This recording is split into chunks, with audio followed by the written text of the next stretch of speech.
You know Puff a hustler. Oh. This to this day. This day. Puff, one of the greatest hustlers to ever do it. It's big up to Puff. But my brother said to me, you want your man on this? First of all, we gotta love the verse. Secondly, you want your man on this motherfucking record, bro? You gotta do your verse for free. I said, that's how you gonna do me, nigga? He said, I'm not doing shit. You choose. I made my choice. We playing chess, right? We ain't playing checkers, right? There's a bigger picture here, right? Okay, cool. I gotta situate my man. Rampage gotta have this look. This ain't no other opportunity might ever come around like this again for him to be in such great company. You know what I'm saying? So it was a legendary chess move. I am the most proudest of that decision that I made at that time under the circumstances. And if I had to do it again, I'd do it the fuck again. For another one of my new artists, is he could be in great company like that, because I got some phenomenal artists. Big up OT Genesis. Big up Stove God Cooks. Big up Prayer. Big up Murder Mook. Big up J Doe. Big up Trillion. Fuck you, man. By the way, OT Genesis got the monster new single out right now with Charlie Wilson and Chris Brown. Please go and experience that, people. And by the way, one of the best albums to drop this fucking year, and I've comfortably waited to say this shit because this project has been out for some months. But I just wanted to see all of the other shit that might have came out so that I can comfortably say this. Stove God Cooks has an album called Reasonable Drought. And it is produced entirely by Rock Marcy, my other fucking brother. This has to be one of the most incredible albums. I would be comfortable enough to say top 3 albums, hands down, this entire year. And if y'all got any back talk, don't give me no back talk prematurely, because I ain't entertaining none of that. Do yourself the biggest fucking favor and go listen to Stove God Cooks' Reasonable Drought album. And then maybe you could comment in one of my gram posts a few days from now, because you need to replay it probably 2 or 3 times and experience the whole experience from top to bottom without skipping a song. See, y'all so used to just picking shit apart because of these streaming platforms and shit. Y'all ain't even doing yourself the justice of being able to appreciate what really goes into the intricacies of putting together a cohesive body of work. Y'all missing out on so much magic. Just the way a song goes into the other song. There might be some shit in that little 10 seconds that's such a magical fucking moment that you missing out on. Treat yourself to that. It don't take more than about an hour, one day, so you could just appreciate the refreshing first time experience. The second day, you get to dissecting the shit. You want to start rewinding punchlines and metaphors. And then the third time you listen, you're very clear and you got an understanding of what the fuck is going on. Then you could comment. Then you could call me and talk about what I'm talking about. But again, big up motherfucking Stove God Cooks and the rest of the conglomerate family. That's that. What's the remix you wish you was on that you ain't get on? Okay. Let me think about this. Overall, or you talking about old shit or recent shit? Overall, you heard a remix, not recent. It could be anything, recent or old. What's the song you I'm gonna heard? tell you the remix that I wish I was able to rhyme on. When it was new and fresh. But I ended up doing my own version of the shit on the Genesis album anyway. But when Pete Rock did Shut 'Em Down remix for Public Enemy, I cried. That shit, bro. I cried. I cried several times. Like, it wasn't just one time I cried. Like, crack, you remember what the fuck that beat and that remix and that marriage with Chuck D's voice and that production made you feel like? Now, that shit was crazy. Yo, you know how we used to wish certain records was ours? You remember how we used to do that a lot? We would be around a nigga, we love their record so much, but we couldn't even really say it to him. I wish your fucking record was mine. Yo, you know what I'm talking about, Crack? Yo, that was one of them records, bro. Mm-hmm. I just was like, you know another record that did that to me? The World Is Yours remix that Pete Rock did for Nas' Illmatic album 2. Jesus Christ. I think I rhymed on that beat on a doo-wop mixtape because I couldn't take it. You know, for me, it's banned from TV. You know something? You absolutely right. I forgot.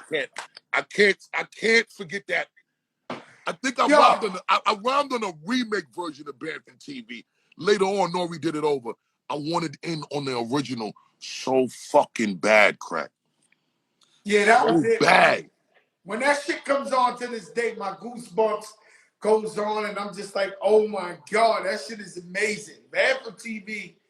Shout out to Swiss on the check-in. Jesus Christ. Yeah. That banned from TV, but you put your foot in Annie Up's ass, you put your foot in, and victory. Matter of fact, Victory. big salute to MOP, Remy Ma, and motherfucking Tef, because the 20-year anniversary of Annie Up just passed. Just passed a couple of fucking days ago. You know, Fame called me a couple of days ago. I was sleeping. And when I woke up, I seen the fucking shit, and Static Select was like, yo, Fame was calling you. And I was like, oh my God, tell him I love him. I love my MOP. Brother. Love MOP for infinity lifetimes. For infinity lifetimes, bro. Real shit. Yo, Bus. Yo. It's been 11 years. I could talk about Extinction Level. I got so much shit, Bus, we're gonna break this we're gonna break a record. But all right. And my thing is, it took you 11 years to make this album. Now, this album is the holy grail of holy grails. No. It's like, it is what it is. I don't want to talk about certain things. Tell me why 11 years, why, how do you work on an album in 11 years? And I know you got like 500 songs. How do you pick? Yo, Bus, you in the studio for 11 years. You've been in the studio every night. That's a fact. I don't even know how you could pay for the budget for a studio for 11 years. Every night. There is no budget. It's just my money, and I love the studio, and I don't think that anyone is more of a testament of investing in yourself than me, because I don't know anybody who wants it more than me. Still, artists out there, invest in yourself. You heard Bus. Real shit. Invest in yourself. Continue, Bus. 11 years, Bus. I know who's on the album. It's fucking out of this fucking world. No, Bus, this ain't no regular type. Shout out to Breon. Breon on the check. And Breon, salute. I do want to say big shout out to Jamie Foxx. He's going through a turbulent time right now. I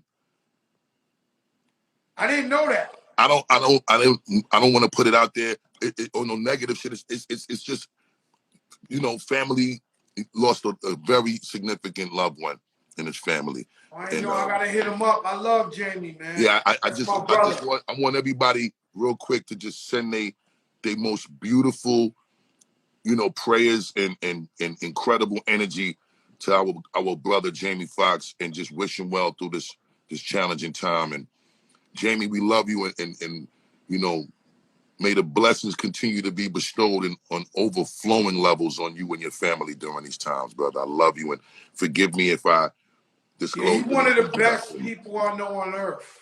Real talk. He's one of the best people I know on earth. Jamie Foxx makes everybody happy, always makes you feel good. He always comes through for everybody. So prayers out to Jamie. Real talk. Damn.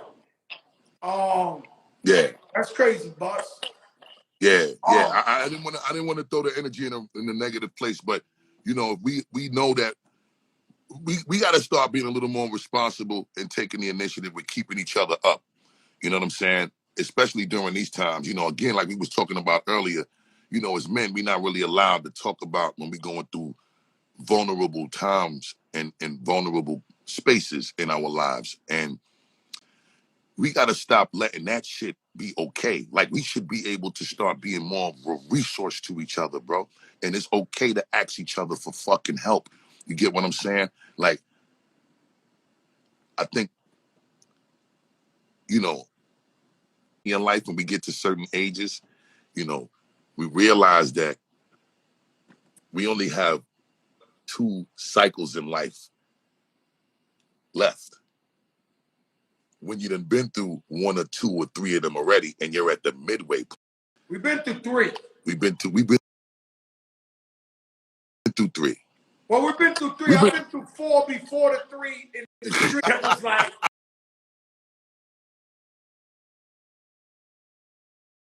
10 cycles. Real shit. Yo, I don't even.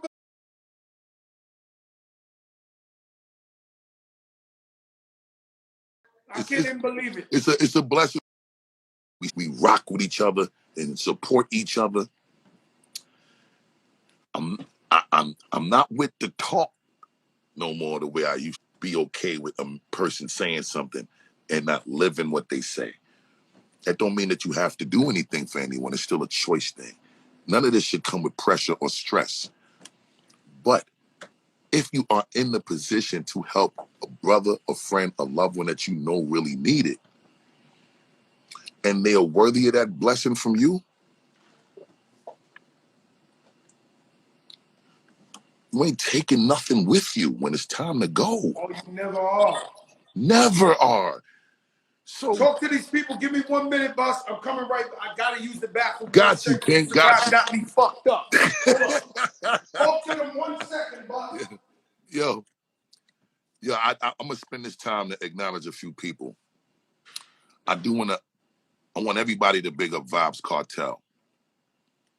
It's one of the most incredible and one of the most profound artists to ever exist. Period. I want everybody to big up Buju Banton. Another one of the most incredibly profound artists to ever exist. I want everybody to big up Bounty Killer. That man is responsible for giving birth and breathing life into so many artists from dancehall culture. Big up Ninja Man. That is my brother and my friend. There's a lot of other artists that needs to be acknowledged on the dancehall circuit. I just want to big up the whole entire dancehall and Jamaican culture, because that's what made me. That's what gave birth to hip hop. Period. Boss, What's give good, me Crack? flowers. Thank you. You know, for many years, I thought Sade was her name. I didn't realize it was a group. I always thought it was Sade. I always thought that too. I found that out later on. You're absolutely right. Yo, it's a fucking group, right? Hold on 1 second. I got to big up Be Worried. Y'all gonna learn who Be Worried is. Y'all know him, but y'all don't know him. Stay tuned Let me say for Be something, Worried. boss. Boss, this is a big moment, though. You gotta let me finish this one. Got you. If Busta Rhymes, the name Busta Rhymes was a group, we would have to include one of the main ingredients, which is split star, you know. On the bumper clout, you mean fat Joe? Of course you have to include split star, man. You mean, man? Bumper Split clout. Star. Tell me about your relationship with Split Star. It's you. I even remember when you played the joint for me and Biggie. Split was it like you too? Because with no disrespect to Dougie Fresh, because Dougie Fresh is one of my role models. You are the greatest entertainer of all time. I mean, and Doug is beyond a living legend of a living. You know, we love, right? Because that's the only person, right? But yo, boss, tell me about you and Split Star. how you met? What's this relationship? What's this organic? Like, nobody else is like you two, bro. Thank you, Crack. I mean, first of all, I love the fact that you giving me an opportunity to really express my gratification and my love for Spliff. Like, Spliff is my best friend. I got a few really incredible best friends that they come from my very, very, and it's not just my humble beginnings, just my beginnings, period. Spliff Star, my DJ Scratchator, my brother Kev Webb, and my brother Special. These are all 34, 35-year and better relationships. Every last name that I just called. So I'm talking like me and Spliff first really had our real, we knew each other before this moment, but this was the moment that turned us into friends. Me and my cousin Eric in Troy Avenue between Church and Linden Boulevard, Church Avenue and Linden Boulevard in East Flatbush, Brooklyn. My cousin. We all was raised in my cousin's crib. My cousins Anab, Tashi, Mike Burrows, and Michelle. And that house, that was like the house that the whole block loved to come to, right? Because my Aunt Zonia and my Uncle Tony got 5 kids. They all was in similar age group. And it was just a turn up in their crib all the time because there was so many kids in that house. And Mike, God bless his soul, he was a DJ. And, you know, Eric was just the street kids, and Nab and Tash, you know, all of them was just the cute girls in the family and on the block and in the neighborhood. So me and Eric, we got birthdays 2 days apart. He's May 18th, I'm May 20th. So my aunt used to have birthday parties for us at the same time where we would share the birthday celebration, 2 cakes and the whole shit. Yeah, me and Uncle Dan, my birthday's the 19th, his the 20th. We were so poor, we had 1 cake for both of us. We cut that bitch down the middle. Swear to God. Nah, that's it's real a shit. Fact. That's the way we came up. So again, that same being on a budget, it wasn't no 2 separate birthday parties. We had to do them shits together. Let's knock this shit out one time. Kill 2 birds with 1 stone. Real shit. So we used to have these fake marriages with the cutest girl that we might have had a crush on in the neighborhood that was in our age group in our aunt's crib, right? So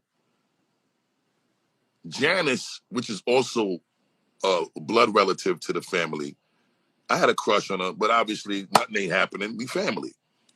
I'm 7 years old at the time. Spliff had a crush on her. Spliff is 8 years old. It's my birthday, so I get to marry her. I have the fake marriage ceremony, everything lit. The marriage is over. Spliff was upstairs the whole time, but right before the marriage happened, Spliff disappeared. He went outside. Spliff playing outside with the kids that's in front of the crib or whatever. Like he ain't stayed to see the marriage. After the marriage done, I cut the cake. We take a couple birthday pictures. I want to go downstairs and play with Spliff and them. I come downstairs to play with Spliff and them. As soon as I get in the circle where they was playing at, the nigga Spliff slapped the shit out of me. Pow! Nigga, you married my girlfriend, nigga. And we start fighting. This is the very first fight I ever had in my life. All the family members come downstairs. They see me and Spliff carrying on. They break up the fight. They make us make up right there. Like we had to become friends and squash the shit right there.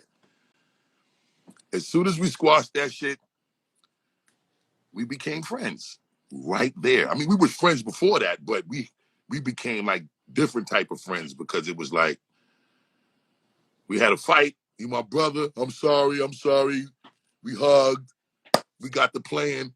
And something about that moment when we left from that shit, it was like we was happy to see each other the next time we seen each other, just to make sure it wasn't no more beef resonating. Boss, let me ask you a question, boss. You ripped down many of your stages. Right. What's the one time you looked at Spliff in his eyes and you told him, it's go time?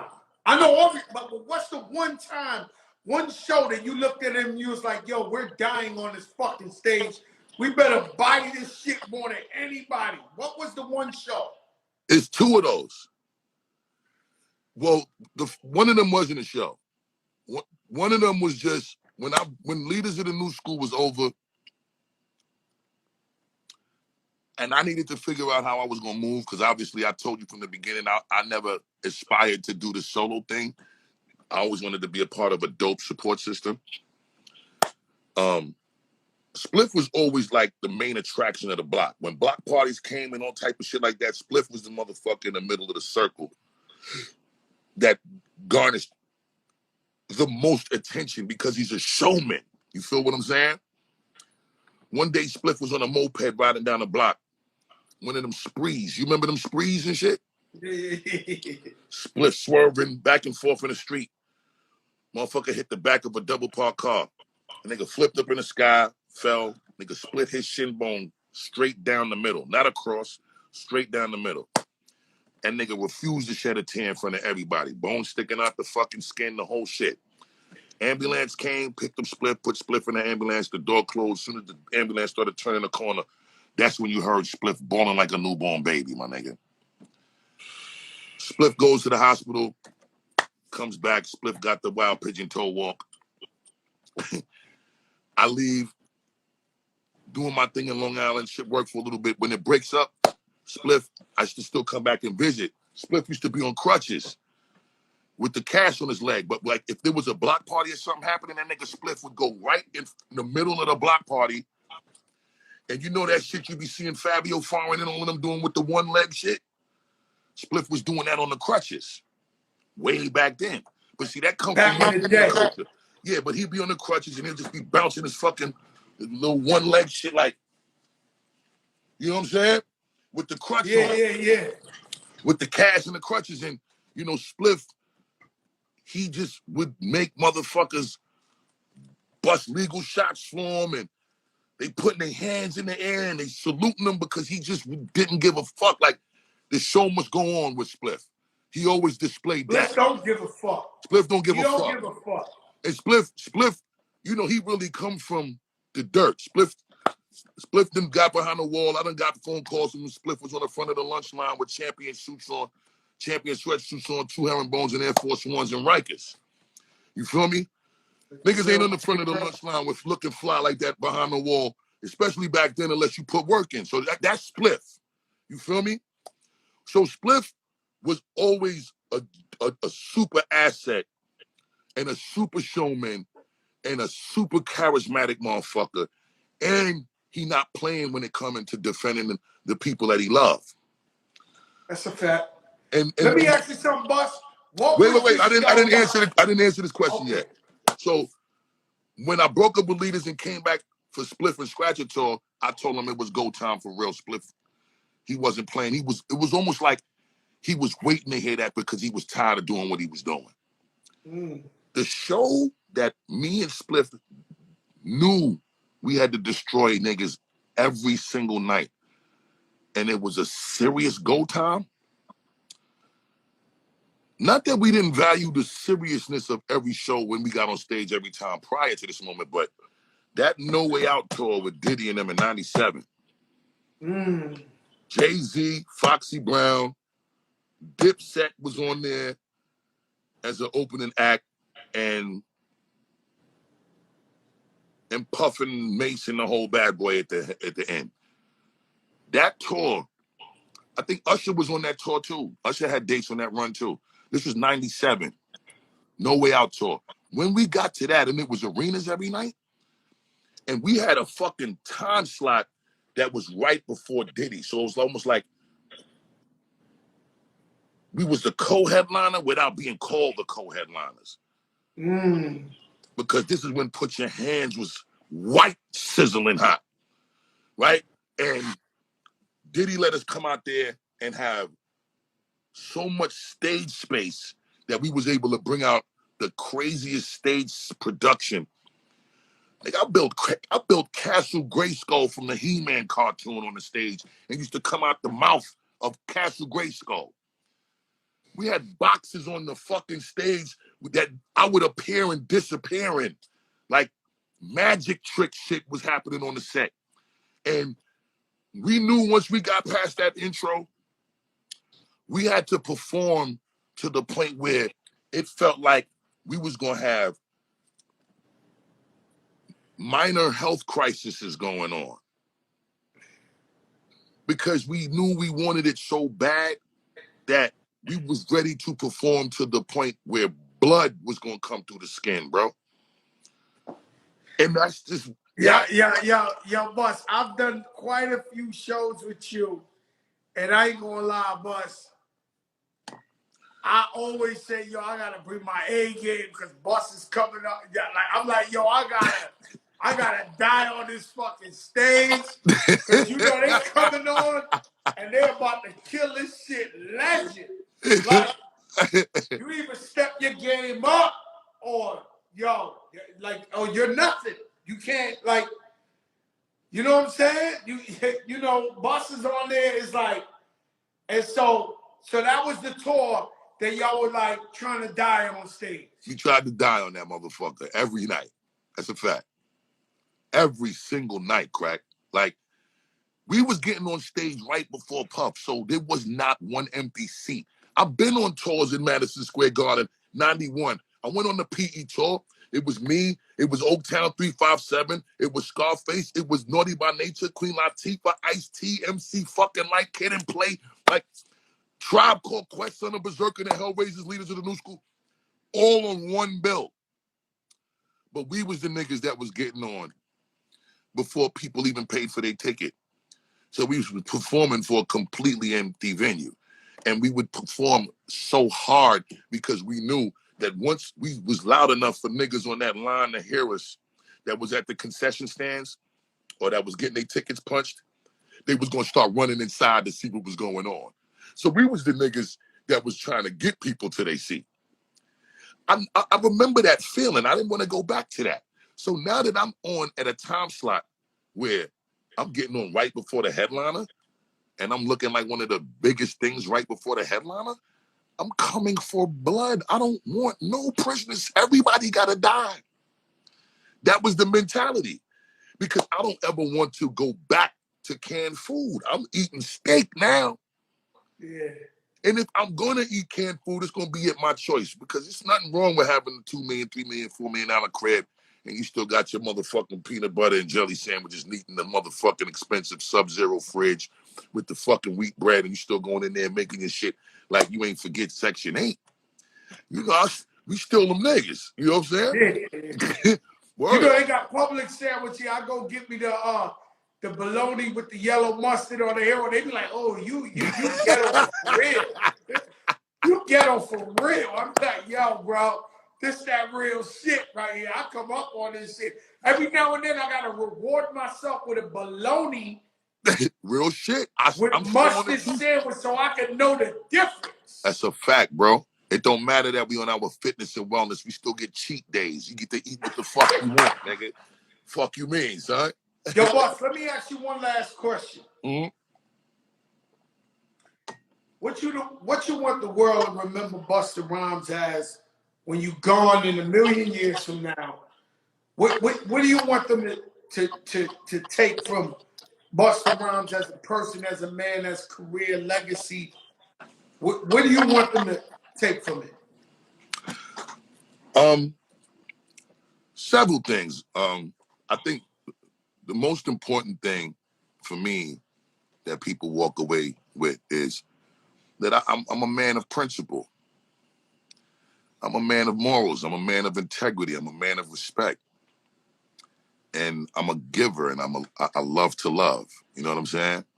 Like, that's the most important thing that I want people to understand. Like, I love to love. I love to give love. I love to make people know that I appreciate them. You know what I'm saying?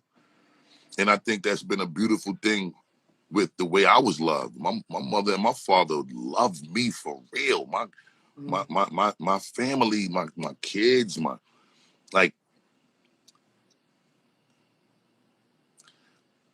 I've been raised in a loving way, bro. You know what I'm saying? So I got a lot of love to give, bro. And that shit is important to me, especially in a time where, you know, there's a whole lot of things trying to create obstacle courses and stop us from being able to show this love to each other. All this 6 feet apart shit and all of this, the shenanigans with the inconsistency of this information about this COVID shit. With all due respect to everybody and how they want to deal with that, there's no such thing in the planet that's going to make me stay 6 feet apart from the people that I love. I'm sorry. If I love you, I love you, man. And I'm going to show the motherfucking people that I love how much I love them. I'm going to hug you, motherfucker. I'm going to shake your fucking hand. Just as long as you ain't coughing and sneezing around a nigga. Yeah. You know what I'm saying? But at the end of the day, I think it's important that we don't lose that affectionate shit and we don't lose saying it to each other and giving each other their flowers while they're here. And also making sure that we defend our respect, integrity, morals, and principles on a priority level, because there's a lot of disrespect going on around here. A lot of it with no accountability. So that's important to me. We got children, they need to see that. They need to be reminded of the significant value of that.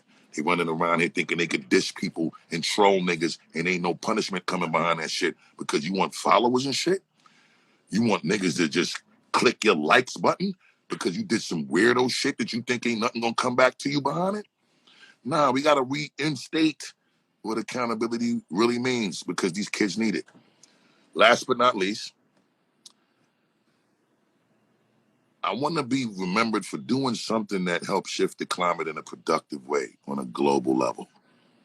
That's real shit. That's why I'm so adamant about sharing information and knowledge itself. And I try to incorporate it in everything that I do, whether we regularly conversating on all of my albums. You know, it's not an accident that Extinction Level Event 2, The Wrath of God, is coming 11 years in the making on 2020. It's important that people understand the thought that I'm trying to spark in this body of work. This album is coming out in 9 days. 11 years in the making is about to be shared with the world in 9 days. And when you take in this album and you sponge it up and you get the chance to live with it and digest it, all of these things that I'm saying that I want people to remember about me, you're going to take this from this album. And I hope that it empowers people while you have fun and you be entertained.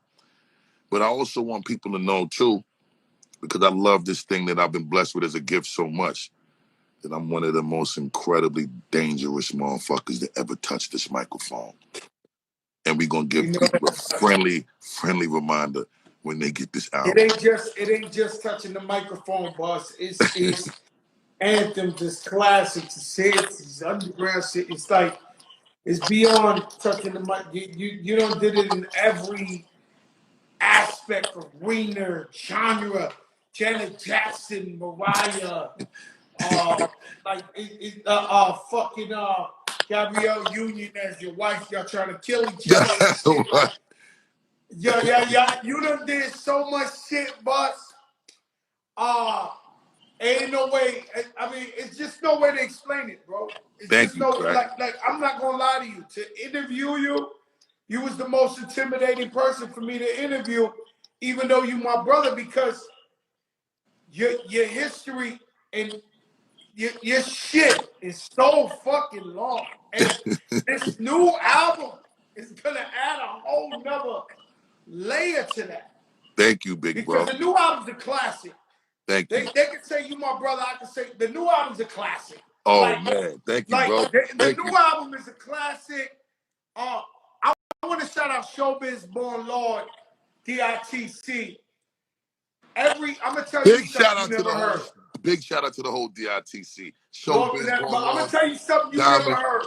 OC. Right? There's a Joker moment on the way out. Right. Every Busta Rhymes album would come out. We had like a ritual. Showbiz to come pick me up and press play on Busta Rhymes album. And we drive through the Bronx, Times Square. everything. He be laughing to himself, and he back the song. Yo, he fucking love your shit. Me too. But I mean, like, show all the fucking time. He also the person who played me Illmatic Nas for the first time. So show, when it's fire, he'll come get you and be like, yo, God, come on, yo. We take the shit off, put the cassette in. It's on. And yo, big up to Showbiz. So big up, such a super big up to Showbiz, man. AG too. Super big up to Showbiz though. Word. Yeah. My brother, we love you too much. The album in 9 days. You see the movie I'm gonna make is out of this world. That's a fact. T.I. already knows you want the smoke. ASAP. Yes, sir. Yes, indeed. Yes, indeed. T.I., let's do it for the culture. And let's just do it to just put the shit talk to bed. Like, after this, it ain't gonna be no more shit talk.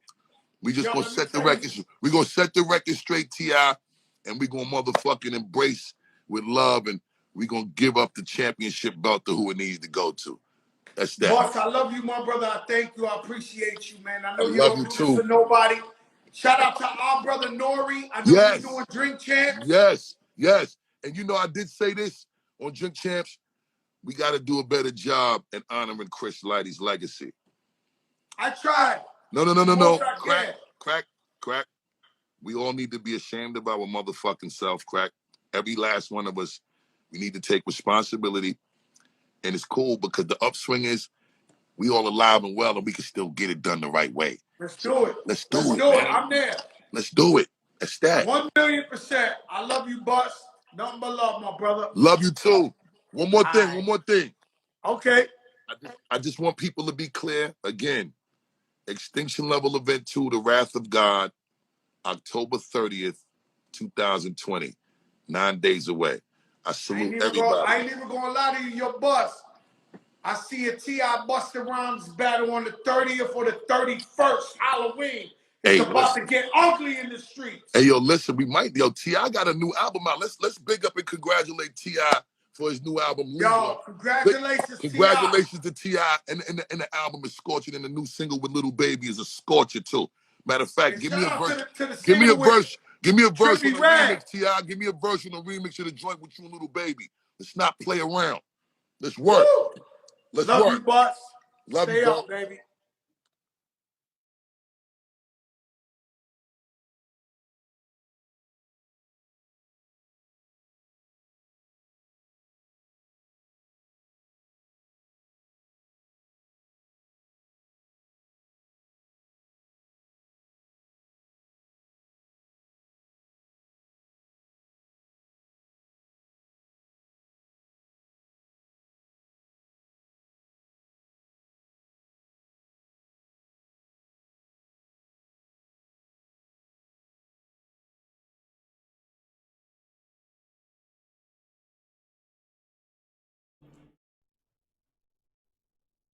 That's tough. Because I feel like... Front Stoop, what's popping with y'all, man? I'm here with my man Tony Crow, Savvy D. We in the building, ladies and gentlemen. And, yeah, we're going to go ahead. You just seen Busta Rhymes and Fat Joe. You know, talk their talk, do what they do, and all of that good stuff. You know what I'm saying? It was dope. And we just heard him finish off with talking about T.I. and Busta Rhymes doing a versus battle. Now, versus, you know, I don't know if you've been on their Instagram lately, right? But versus, you know, I guess season 1 is over. They're gearing up for season 2. October 30th, Busta Rhymes Extinction Level Event 2, The Wrath of God is out. Can we see a versus battle? T.I. versus Busta. And is it a worthy battle? T.I. versus Busta. Where y'all at with it? Shout out to the First chat. of all, absolutely. Black go ahead, Savvy. I'll let you lead. Always shout out to the chat. Man, I'm having a little bit of trouble with this one. because I know who I think is the better rapper. I think Busta is the better rapper. Right. T.I. makes better albums. Okay. But Busta Rhymes' features are better than T.I.'s features. Okay. Like Busta has some legendary features. So Busta also has the bigger records. If you want to talk about chart climbing, impactful records, Busta has those. He has the larger records, but T.I. has more records. But I think Busta has more of those head nod, like, God damn, I can't, this joint right here is crazy records. You know what I'm saying? Like more of those records that really gonna make you just be like, yo, I can't believe the DJ played this type of joint. You know what I'm saying? Well, with T.I., you know, there's gonna be a couple of them, but not like Busta, in my opinion. I mean, it'll be a dope battle though. I think it'll be a fun battle. You know, you got two guys that got, you know, large, big personalities. You know what I'm saying? So I think the chemistry would be good. It's probably be a fun one. I think Busta wins by default. Just because I could probably think of 5, maybe 7 records that it don't matter what T.I. plays, they're not gonna get beat. And then when you go into the next 13, even if it evens out, you know what I mean, Busta's gonna win because of those 7. Right. If I throw out ASAP, what gets played against that? You feel me? If I drop 24s, 5 Fingers of Death, I don't think is gonna get beat. The joint with Janet Jackson, I don't think that'll get beat. Put your hands where my eyes can see. Yeah, that's not getting beat, bro. That's not. And then the features. Like Busta is on features.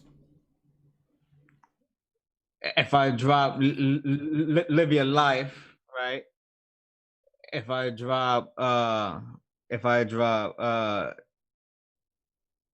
What You Know About That, you know what I'm saying? If I drop Top Back, I don't know, man. I mean, listen, they both got songs. I just feel like Busta got the more impactful songs. You know he can go back to Leaders of the New School.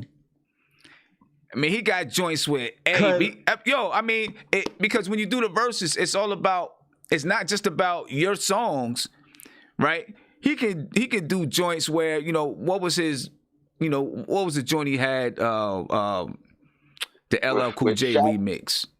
No, the Craig Mack remix. He could jump off the Flavor in Your Air remix where he ended off, you know, when he was the finish. Listen, on that, Busta was still young. You had Biggie on that joint. You had LL on that joint. And they finished.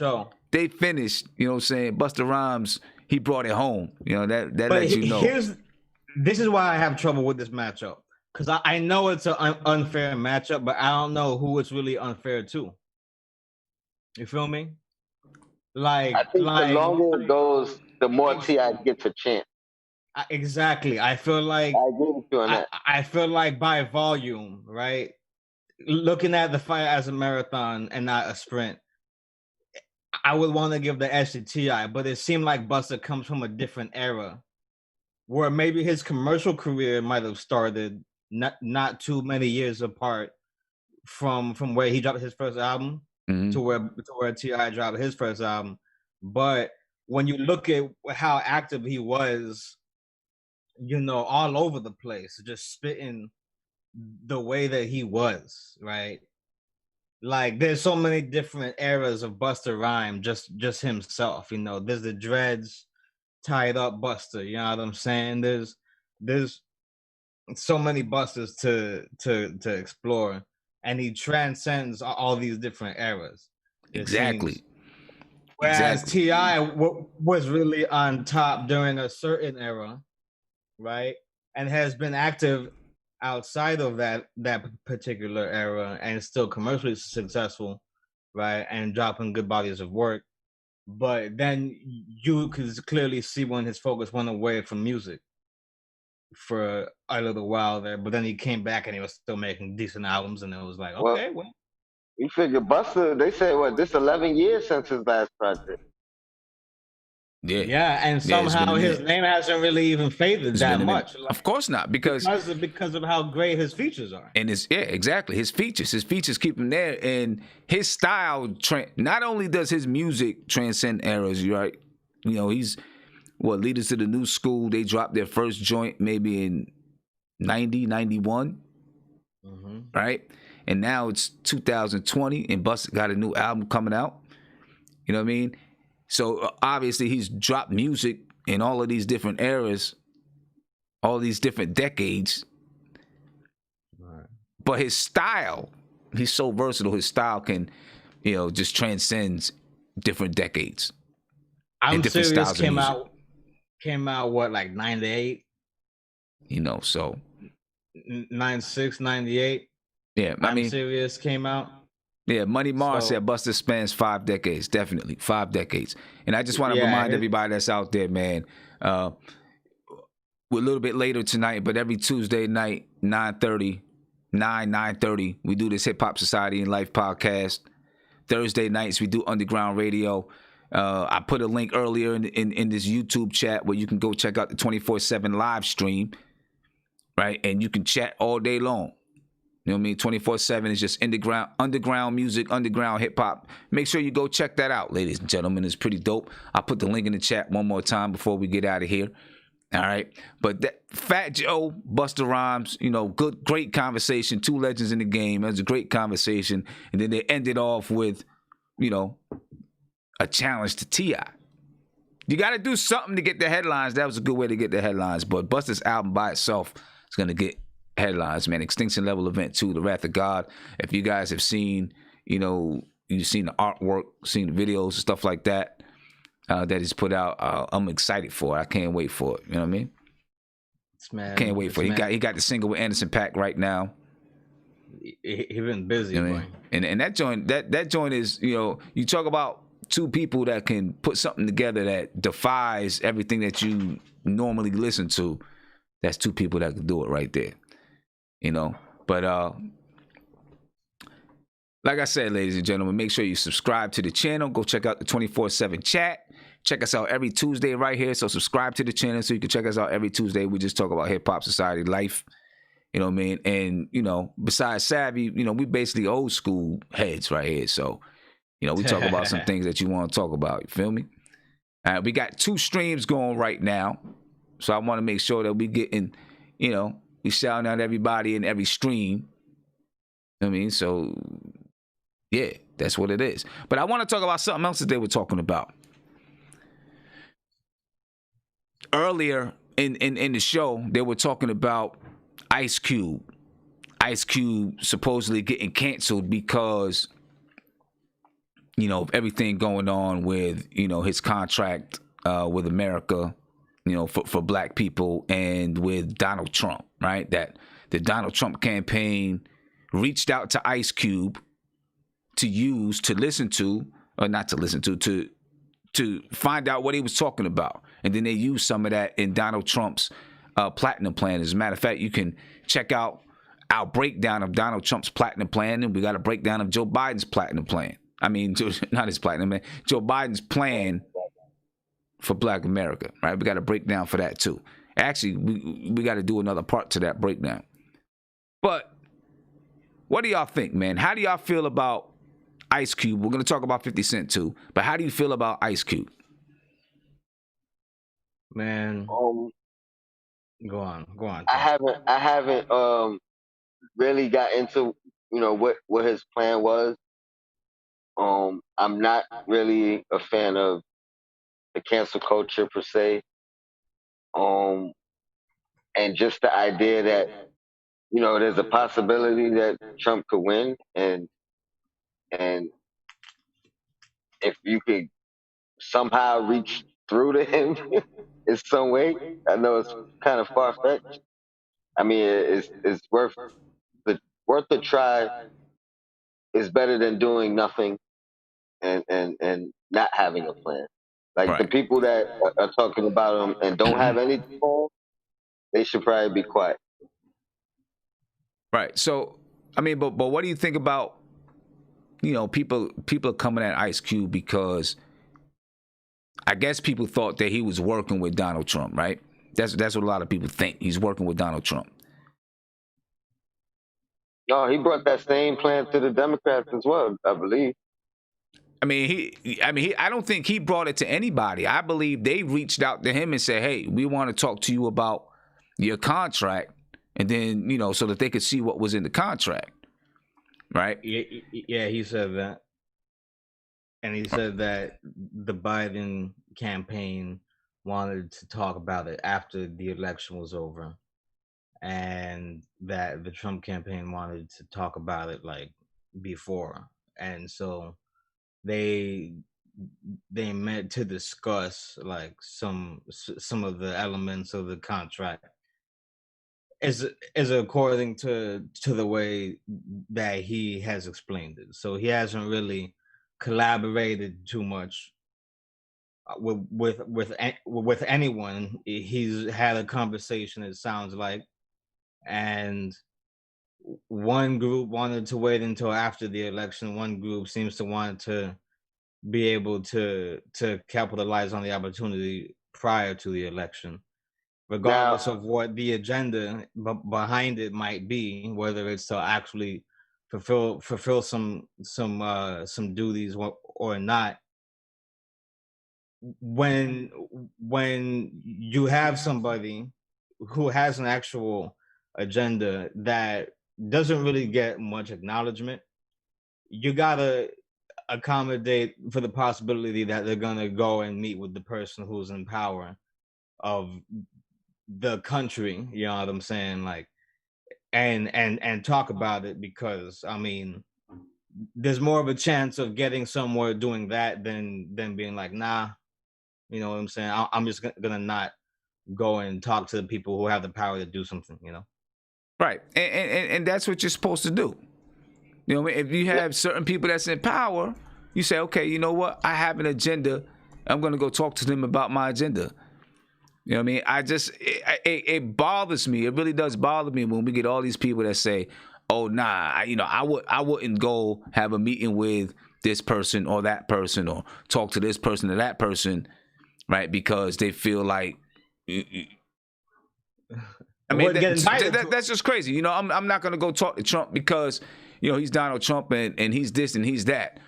Well, if you have an agenda, you got to go talk to whoever you need to talk to so that you can get your agenda accomplished. You know what I mean?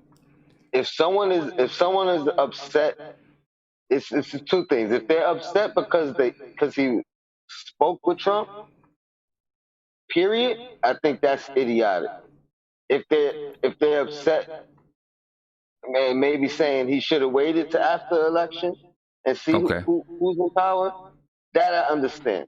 Okay. Like if they're saying maybe he was being used as a pawn, that I understand. Okay. But if you're just upset at him speaking or having, you know, a plan to be put into action, I think that's stupid. Yeah. Especially if you have no plan. You know what I mean?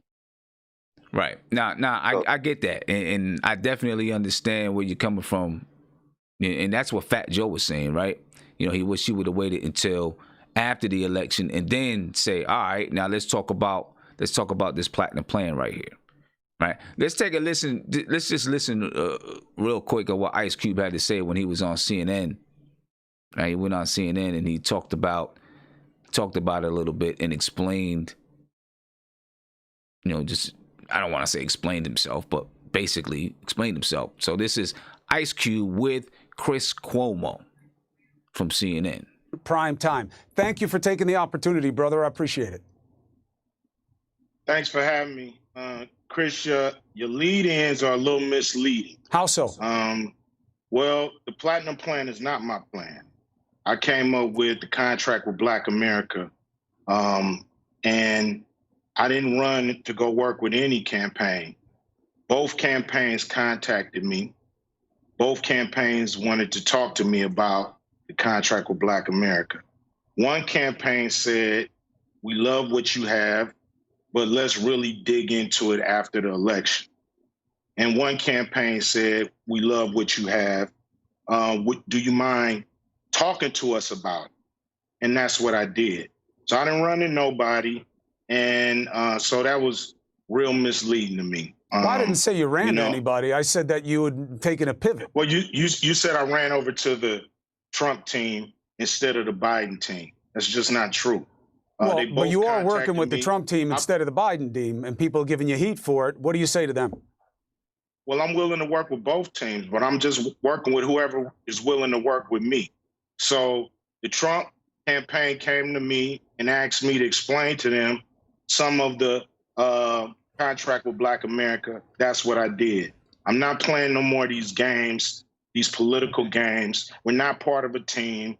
We have very broad problems, especially the wealth gap in this country when it comes to Black Americans. So I'm going to whoever's in power, and I'm going to speak to them about our problems specifically. I'm not going there talking about minorities. I'm not going there talking about people of color or diversity or none of that stuff. I'm going there for Black Americans, the ones who are the descendants of slaves. And that's what I'm going to talk to anybody who's in power with that. So if anybody got a problem with that, it seems like a personal problem. Well, here's the problem, and it is very personal, as you know, for a lot of people of color, because they'll say, well, why would you pick Trump when he says there's no such thing as systemic inequality? Say again? I'm not picking nobody. He's the president. But why do you think he'd want to do something for the community when he says there's no such thing as systemic inequality? I don't know what he want to do. I just know what the man said. I know what he said to the country. I've never met Donald Trump. So I don't know what he's going to do. I just know what he said he was going to do. So both of them have a plan. Both of them say they're going to do something. And who knows what's really going to happen after November 3rd. Nobody knows from each side. We're all hoping that candidates keep their campaign promises. So that's just it. So let's look at it this way. I think that you're right to be skeptical. Let's start with the Democrats, because even though there is a traditional connection between Black voters and the Democrats, you could also say you've been let down or forgotten by Democrats in a lot of situations that would have mattered. Then you say, all right, so then what makes one side better than the other? That's where you get in trouble, which is, do you really think that Donald Trump can be trusted as much as you could trust Joe Biden? I don't think I'm not trusting any of them. I'm just going by action. That's all I'm going by. I'm not going by words. I'm not going by rhetoric, not going by media spin, not going by none of that. You know, I'm not on nobody's team. I'm not on Team Blue, not on Team Red. So then I have that wrong. I'm an independent person, and I believe that's what Black people need to do, is become independent, and we need to get something for our vote. You know, that may not happen, but it's gonna happen. It's got to happen. It's got to happen. Nothing changes if nothing changes. Look, if I had brought you here to fight with you, you would have known it. What I'm saying is, I think I did get it wrong, and I want to make sure I get it right. So saying you're working with the Trump team is wrong. What you did was, when they asked to talk to you about it, you said yes. If Biden had asked to talk to you about it now, you would have gone to them the same way. It's not about you choosing anything. It's you working with everybody who's got a chance of doing anything. I'm working with whoever's in power. Yeah, I'll work with both. Whoever's in power, I'm going to work with. So whoever wins, they'll hear from me. Okay, so I'm glad you came to clear it up. So Ice Cube is not with the Trump campaign. He's just given his ideas, and anybody who wants to do something with him, fine. Do you believe they are doing anything with your ideas? I believe, they looked at the contract with Black America and they updated their plan, but it's their plan.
We need black vote.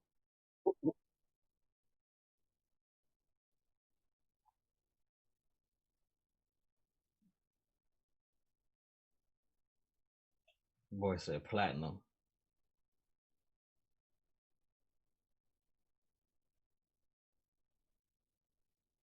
Okay. I don't know. I lost my sound for whatever reason. So, that's what happened. I must have muted myself accidentally. I apologize. All right. So we know that he's not working with Trump. Trump came to him. He also said in there, he thinks it's about time that black people become independent and not commit to a party. What's your take on that? I have no problem with that. Not at all. I mean, wouldn't it be it's, nice? it's up to the individual anyway. And I know a lot of people that hate to be pigeonholed and say, because I'm black, I need to be this anyway. Right. So you got to vote for the people who you feel are going to do things that benefit you. Yeah. Well, what do you think? I heard you say, Savvy, like, I mean, tell me what you're thinking. Tell me what you're thinking. It's great and all, right? Okay. What's great and all? What's great and all? This idea, this I guess movement gradually to non-loyalty to a certain political party. I feel like what's more likely to happen is defection from one party that probably didn't get much participation from a lot of us anyway, to another party that will also not get too much participation. You know, a lot of people that I see airing their views at this time for the first time tend to emerge like I'm gonna be not political, right? But it's very political to attack one party and say that you benefited nothing from them being in power, even though they're not currently in power.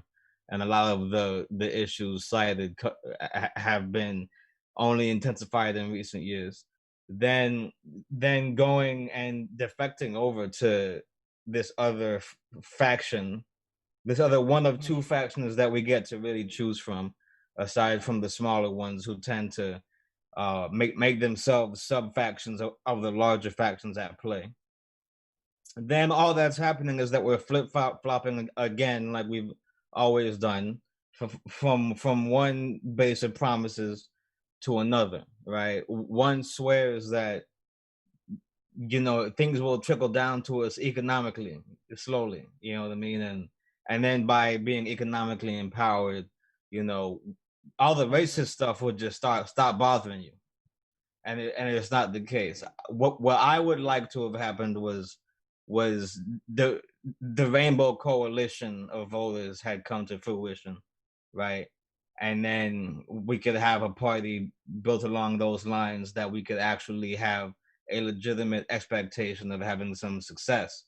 But really, all I see is that we need to have our own candidates from our own communities participating in both parties, but not necessarily that we need to go and vote for either one. Right, really and truly, we have our guys in a position to become chief among the scarcity of options offered. And that might be a cynical take on politics, but it's really about positioning in the game. You don't really have to be good. Look at how Trump won. You know what I'm saying? Yeah. Now, but let me ask you, being independent kind of means that you're not, like, you don't have an independent party, really, right? It's not like exactly you're just independent. Being independent is something people do so that when people ask them what party are you registered under, they could seem like they're neutral, right? Mm-hmm. And like they can't be categorized in any sort of way, because that's like the worst thing you could do to a man, especially a man who feels valued and disenfranchised is feel like you can just categorize them as something and write them off. But really, all it does is deprive you of an opportunity to vote in one of these parties' primaries, right?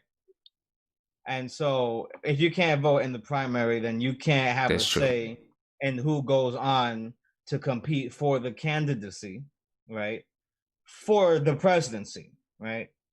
And so, what it really does is just diminish the degree of impact that you can have over any sort of outcome in the presidential election, because we all know that votes carry different weight of depending on what you're voting for.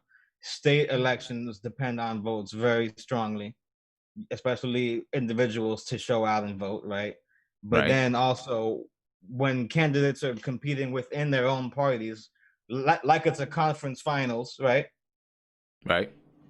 It really matters. It really matters where the people who are registered to vote as a voter affiliated with one of these parties has to say. Which is why for the longest time, even though I had voted for Obama, I was registered as a Republican, right? And if there had been a good black option with a black agenda on the Republican side, I might have voted for that person, because of the lack of a clear and salient black agenda from Obama the second time. But it was just like look at the competition, right? So I think what we need is to organize now so that 20 years from now, maybe 30 years from now, we can actually have a good chance at forming a political party that's going to carry the interests of our grandchildren, right? Because, I mean, we're so deeply entrenched in this, oh, well, screw these people, I'm gonna jump over here, and then vice versa. Forget them. Even as a nation, you know, we go from one side to the other, flip flop, you know, it doesn't really matter what the person is saying. Look at our options. You know what I'm saying? Like, they're both trash. I mean, yeah. You know what I'm saying? What we do need to do though is focus on like being more independent, like Ice Cube said, when it comes to what we actually support, because what can happen is we support somebody who goes forth and then doesn't really feel the pressure to do anything for the community at large. But I think we need to just get better at holding whoever's in power accountable as a coalition focused on our needs, as opposed to trying to influence outcomes of elections. Right. And see, you know, when you talk about, that's what happens to us now. Yeah. Right? Because we're so dedicated to the Democratic Party, you know, you start to feel like they take advantage. They know that they're going to get the black vote. And so why do I have to work for it? And the Republican Party, we're not going to get the black vote anyway, so why do I have to work for it? And we get into, you know, we get into some bad situations.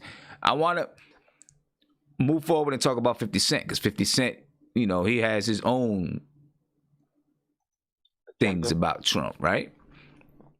A couple of days ago, 50 Cent posted on his Instagram the top tax rates by state under Joe Biden's plan.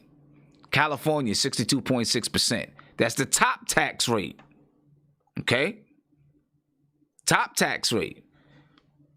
New Jersey, 60%. New York State, 58%. New York City, 62%. And 50 said, what the? Whoop, whoop, whoop, whoop. I'm not even going to repeat it. Nah, I will. He said, what the fuck? Vote for Trump. He put in parentheses. He said, I'm out. Talking about New York. F New York. He said, the Knicks never went anywhere. I don't know why they take a shot at my Knicks, but he took a shot at my Knicks. For whatever reason, he had to take a shot at my Knicks. Chill out. Come on, 50. Yeah, you don't have to do that. Call it straight. You know what I'm saying? Said the Knicks never win anyway. Right? They said, I don't care if Trump doesn't support black people. 62% are you out of your effing mind? Right? He had to say that because the Giants just got to win, baby. All right. Right. So he had to say the Giant. He couldn't say the Giants. He couldn't say the Giants. You know what I mean? But and he's friends with KD and Kyrie, so he couldn't say the Nets either because they never win either. Don't get it twisted. Don't act like they do. Right, exactly. And I'm not gonna lie, you know what I mean. I've been in positions where I got me some money, right, and I was like, no, I can't go back. Like, I can't let them take this from me. You know what I'm saying? So I understand the man trying to protect his bread. You know what I'm saying? Definitely leave New York because that's state income taxes. I mean, and you know, and he doubles down on it. He doubles down on it today. He says, "Yeah, I don't want to be 20%." He said, "I don't want to be 20 cent." You know, he's 50 cent. I don't want to be 20 cent. He says 62% is very, very bad idea. I don't like it. Now, hashtag stars get the app, of course, right? Because you know, yeah, 30 cents is 60% of 50 cents, right? So 62%, you know, get it, 20%. Anyway, here's the thing with it. You know, under Biden's plan, you know, he's going to tax the folks who are making over $400,000 a year. Right. So, you know, to be realistic, yeah, 50 Cent is included in that. Most people are not included in that. So, folks, no, you're not going to get taxed 62% if you live in New York City or 62.6% if you live in California. These are people who make $400,000 or more. If you make $400,000 or more, then you may be, you know, under Biden's tax plan, you may receive some heftier taxes. You know, if you don't make that much, you probably won't see any heftier taxes. But now, here's where it gets interesting, right? When you talk about that tax plan, because it sounds great. Well, I don't want to say it sounds great because it definitely doesn't sound great for 50, right? 50's like, nah, that shit don't sound great for me, but right. Or hopefully pretty soon, Savvy D. Yeah, or me. Hopefully. You know what I'm saying? You know what I mean? Or Tony Crow. Or any of you that are watching. Hopefully that 62% sounds really bad for you because you're making over $400,000 by next year. Hopefully. Problems we all could use right now. You know what I'm saying? But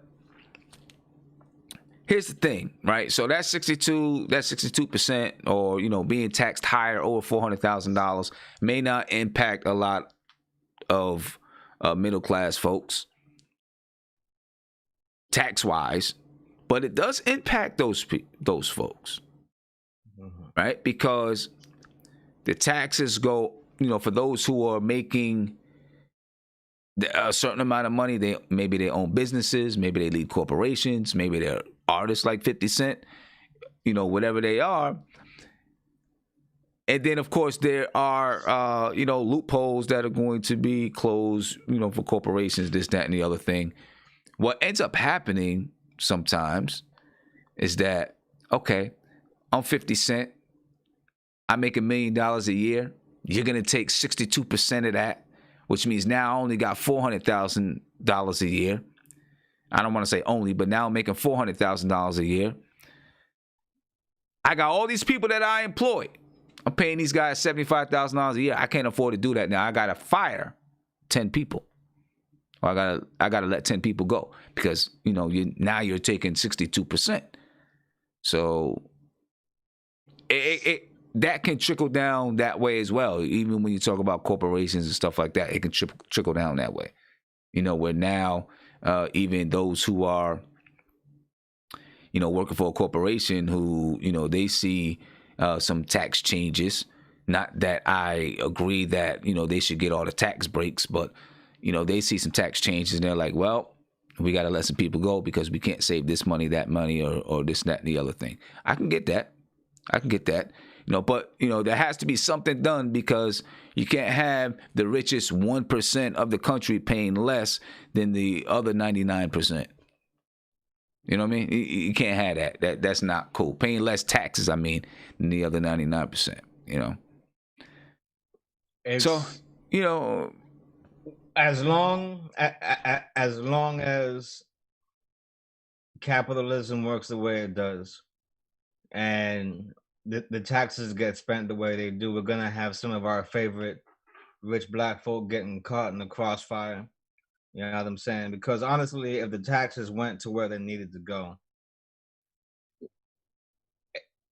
it would kind of be like its own solution to itself. Like if we didn't need to allocate so much to just like BS enhancements, right? Then we could spend it on things that we don't have to spend it on again for like decades later, right? And then we would get the natural economic growth that would lead to a lot more people rising in financial class, and the wages would rise as the cost of living rises. But what always gets trickled down is cost cutting and negative impacts of economic shifts, as opposed to when there's times of like surplus. You know, like we had a really good month. We made a lot of extra money. Here's your trickle down surplus. Nah, that never gets paid out. It's always when it's time to save some money. Okay, now this is gonna affect you. You're fired. You feel me? Because we have to downsize. So I think what's gonna happen, they'll get probably negotiated down to something lower if he wins, because it still has to pass the Congress. Yeah. But I don't think he's. I don't think that number is mindful of small business impact, which is important. Yeah. So we'll see, man. Politics, man. All of that. This Thursday is going to be, you know, Joe Biden and Donald Trump. They're going to debate. I was thinking about maybe jumping on and doing the show just before the debate, or maybe talking, you know, being on live during the debate and just talking about things that we're hearing or something like that. I don't know. But actually, no, I got Underground Radio. I forgot about that. Underground Radio, Thursday, 9:30, ladies and gentlemen. Make sure you're there to check it out. But, you know, that's going to be interesting, man. But listen, you know, stay off Ice Cube's back. Stay off Ice Cube's back, and, you know, 50, you know, whatever. 50 always talking stuff. Before we get out of here, we're going to jump up out of here, ladies and gentlemen. Kendrick Lamar, though, they say his album is right around the corner. They say his album is right around the corner, man. I'll be looking forward to it. Top Dog Entertainment president Terrence Henderson,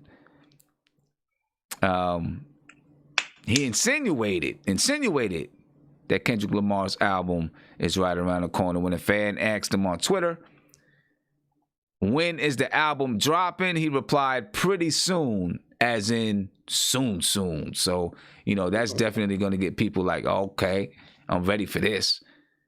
You know what I mean? And then Meek Mill promised to drop an album before the end of the year. We've been getting some good music. This year. So hopefully both of those albums are dope, you know? Let me tell you something. I've been waiting over 3 years now for any sign of a Kendrick Lamar album. Right? If this album comes out this month, that would be like Christmas came early. Right? And let me tell you something. There's artists, right, that when they drop, it could drop and it's a week or two before you even know this, and you go and you listen, but you love this artist. Then there's an artist that you see their name trending and you're already checking on their artist page to see if there's anything uploaded. That's who Kendrick Lamar is right there. Right. You feel me? This guy has never, ever released a bad project ever in his career. Right? He's always somehow tapped into what was not there, but was needed. Like nobody knew that they needed this music, but we needed it and we got it, and thank you. That's how excited I am for this Kendrick Lamar. Okay, all right. And apparently he's signing rappers too now. Yeah, I know he got a lot to say. Yeah, I'm pretty sure he's got a lot to say. You know, he's really been off. He's not really busy on social media. You know, he's gonna have a lot to say. He's gonna have a lot to say in his album. You know, it's got to be one of the most highly anticipated albums probably of the year, if not the most anticipated album of the year, if it's gonna come out in 2020. One of the best arena tour shows I've ever seen in my life was the Damn Tour. Yeah. Man's had ninjas out there just had a whole like Rush Hour style looking little tour movie. I don't normally like shows in arenas because it's too big and too like overproduced, and like I don't get to be like right up close in the front row with the artists and whatever. Yeah. But that was something else because I had seen them in smaller shows. Man, when Kendrick come out, everybody stay out the way. Get out the way. It's gonna be. I'm looking forward to it. I like Meek Mill. If there's a Kendrick Lamar album out, hey Meek, I'm good. I'm good on that, bro. Just relax for a month or two. Or 6. Well, okay. I mean, listen. You know, we'll see. We'll see what's up. We'll see what happens. Meek Mill just had the movie come out, right, on HBO. Charm City Kings. That last Meek album was hard too. You know and look, Meek Mill is actually a good actor. He did a good job in that movie. Okay. If you get a chance to go watch Charm City Kings, go check it out. He did a pretty good job in that movie. I believe it, man, because man has genuine stuff to like pull from. You know what I mean? He's been through some stuff, so. Yeah. And you know he love bike. Yeah, right. Exactly. That was the actor. Exactly. And please make sure that you join us Tuesday nights, 9:30. I'm just going with 9:30. That seems to be the time that fits me the best. It was 9, but for some reason it wasn't working. Tuesday nights, 9:30. Thursday nights, 9:30. Tomorrow night, we're gonna do this Griselda review. Okay, so make sure y'all check it out. We're gonna be doing Westside Gunn's album, Conway's album, and Benny the Butcher's new album. So make sure that you're here to check it out. We'll play little samples of some of the songs, and then we'll talk about it. We'll score it. We'll give each album a score. All right, so make sure you check it out. Be ready to call in 516-405-2246. Not now, because we're getting ready to get off and talk about Fargo. Episode 5.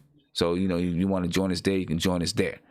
All right. I appreciate you guys. Please make sure that you like and subscribe to the channel if you're not subscribed.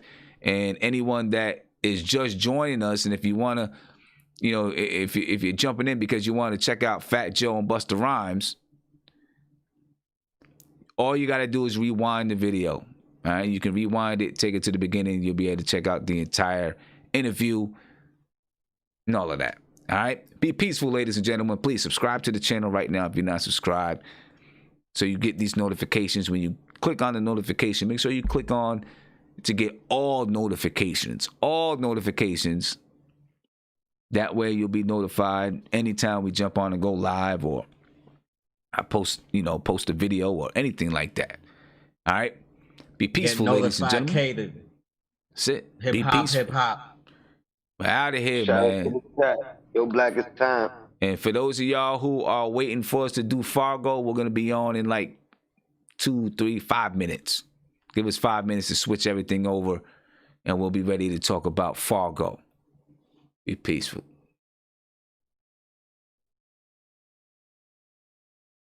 Nah, that joint worked out, man.